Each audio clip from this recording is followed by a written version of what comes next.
random. The next person we're bringing to the mic is a young woman that I met this week when I went to do an open mic at another venue.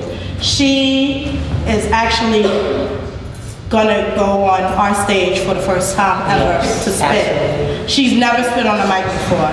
So, she heard that one time. Nope, never. She's never spit. This is your first time? This is her first time. Oh, it's on. Let's go. Everybody give it up. First time up.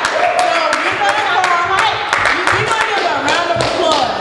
A very warm, welcoming round of applause for my girl, Charlestine. Come on.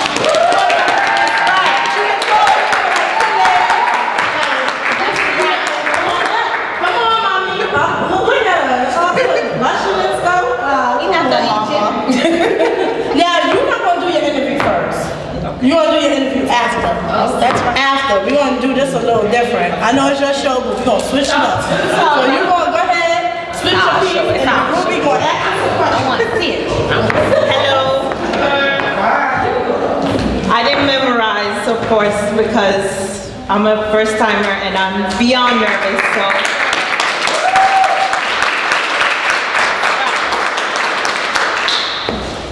He promised to love, honor, and cherish me till death do us part.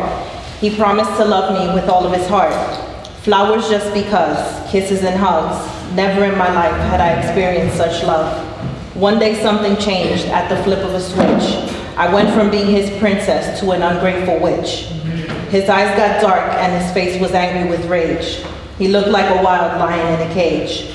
I shrunk back, terrified at what was to come. I would have cried out for help, but there was no one. I was there alone with him. We were in our house. I was his wife now. He was my spouse. I shut my eyes tight. It happened so fast. When he made contact, it sounded like shattering glass. He hit me once with an open hand across my face. That'll teach you to hold your place. Tears fell from my eyes as I realized all the beautiful moments were lies. I held my ground, terrified to move. I waited. Now he had very much to prove. His face changed again. It softened with regret. He'd slapped me with the right. Now he caressed me with the left. Oh God, I'm sorry. What did I do? You know I never meant to hurt you. He pulled me into his tight embrace, holding me close and kissing my face. I felt dead inside, cold and numb. This man really does think I'm dumb. I'm afraid of him now, but that's okay. As soon as he goes to sleep, I'm running away. Wow.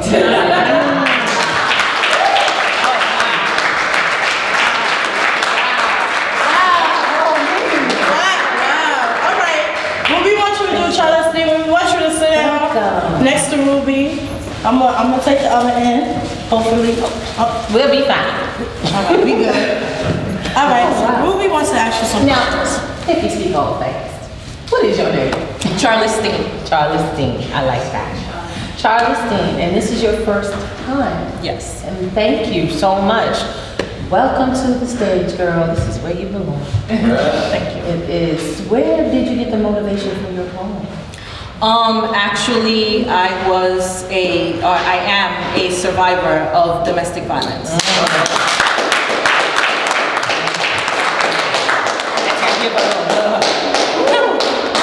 You took me there with the poem. I was like, ooh, never happened to me now. I'll tell you that. But just the images are just strong. And poetry is the best way to put it out in writing. And I love that you were able to pass that on for anyone who is experiencing that.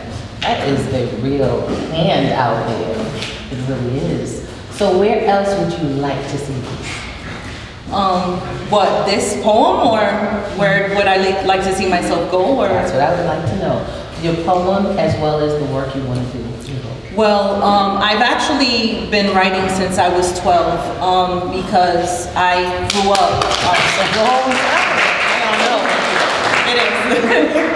I actually was raised in an abusive household, which is why I started to write to vent what was going on at home. And I've always been writing about all of the things that go on in my life, and I've always been afraid to put myself out there. And now I'm finally doing it after 20 years.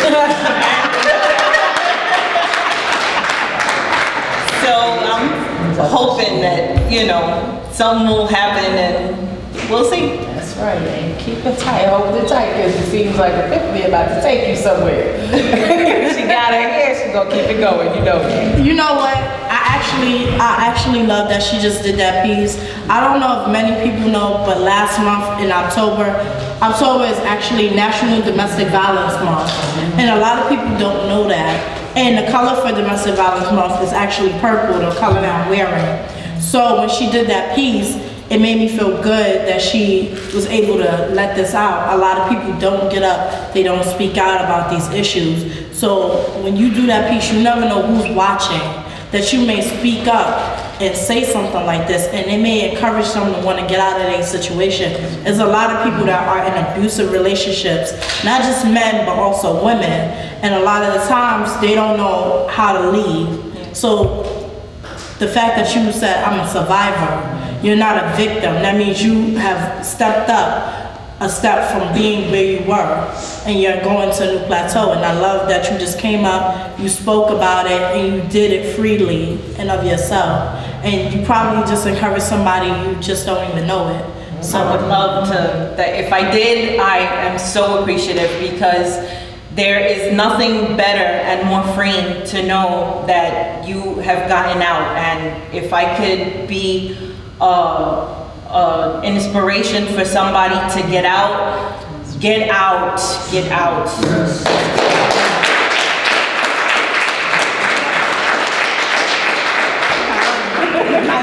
She made me feel so good, because last year I featured at a couple of places where I did stuff for domestic violence. I did shows that was triggered and geared to it. So we're gonna call you back up. You have more for us? Yes. Cool, cool. Come on. The next performer that I'm calling up to the stage, she is dynamic. She does acting, she does poetry, she just does a whole lot of stuff. I'm telling you, I done seen her dancing. She was Diana Ross one time. I was like, stop. I was sitting there like, but she was great. She was inside, she was doing a play with a gentleman called Rendezvous, and she is just a dynamic woman. And she just does everything with excellence. So I'm about to call her to the stage. I want y'all to start giving a round of applause.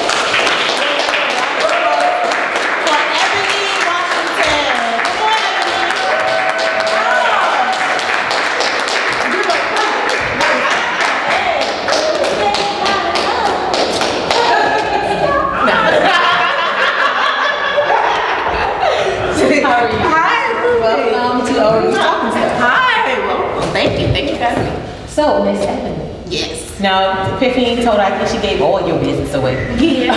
Tell us all the stuff we don't know. Okay. So what you doing now with yourself? Oh wow, so actually I'm promoting two things right now. I am promoting my one-woman show, which is going to be a part of the festival. Okay. Cross Lines, a Black woman's perspective on American politics. I'm going to be performing 4 different characters from 4 different parts of the country, different economic and social backgrounds, all talking about their political views. So you get to meet N.K. Parker, the millionaire real estate investor. You get to meet Tiffany, the activist, college student turned activist. You get to meet Keisha K, the around the way girl, and Miss Hattie, our grandmother, and we're gonna talk politics with them. Okay. Other thing that I'm promoting is very near and dear to my heart. Shauna Steen, thank you very much, because I think that's what poetry is about. It's about healing, and writing is about healing. And I personally, I'm writing my memoirs because I'm going, that's my way of healing as well. So my memoirs is called A Daddy's Girl's Search for Love, and right now it's a blog. Okay. And it's on Blogspot, and it's about how I healed after losing my father to cancer.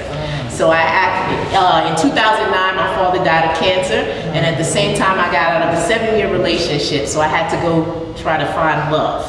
And I got into some funny situations. Imagine you're in your 30s and you haven't been on a date in 7 years.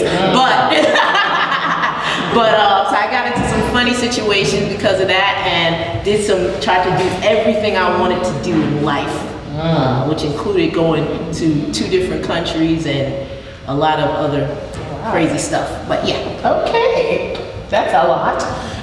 So you've been up to this, so you've been just writing or you've been performing? What have you been doing? I've been doing a whole lot of writing, a little bit of performing, but a whole lot of writing. So. Well, I'm gonna ask, what's this? This is exciting. This is the postcard. I'm gonna make sure everybody leaves so that you can check out my blog, and it's got my contact information for bookings on the back. And that wonderful logo was done by Trevon Bynum. Oh, wow. Who's also directing the play. All right. She's our camera woman.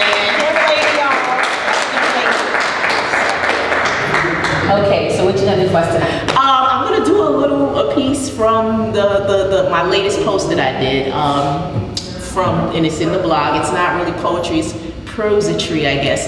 It's prose. And I'm talking about my life here. So if you'll bear with me, let's do it. All right. Techno art. Can't use paper anymore, right? All right, so this is absolutely 100% true story, and it's called She Walks, all right? Oh, by the way, I gotta tell you, to intro it, this happened after I got laid off. I got laid off last month, so this is what happened after I got laid off, okay? Get up, it's time to walk. Her voice was clear through the receiver. Mom, it's 8 a.m., I said, rolling over. For the first time in 4 years, I had no job to return to, no rush hour traffic to pass through, no clients to meet, nowhere to go. I had lost a part of my identity. You said you were gonna get up every day like you were going to work. She was right. I did say that, didn't I? This is what I wanted. Time to write my novel, produce my play, get my master's degree. But today, I didn't feel like it. I didn't want to acknowledge the dawn. I covered my face with a sheet, shielding the rising sun from my eyes. Get up, she said. It's time to walk.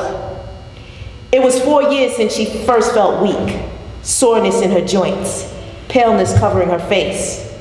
First they told her it was stress, then it was lupus. And when Pop got sick, she put her own pain aside to care for him. And when he was gone, she mourned like the rest of us. And when everyone thought that she was sinking to depression, she said, I think I'm going to walk today. And when everyone told her to stop, you're sick, she said, I am not. And she walked on. She began her day with a prayer because she knew she was asking for a miracle from God. Then a juice made of greens to nourish her body and mind. She crossed the street into a park she had not visited in years. At first, her stride was slow, her joints weak. But as the flowers blossomed, so did she. And when she returned 6 months later for her regular appointment, her lupus was gone. She walked through loneliness, through sorrow, through illness, through doubt, to wellness. She taught me how to walk once, and now she would teach me again. Get up, she said. It's time to walk. And I did. Yeah.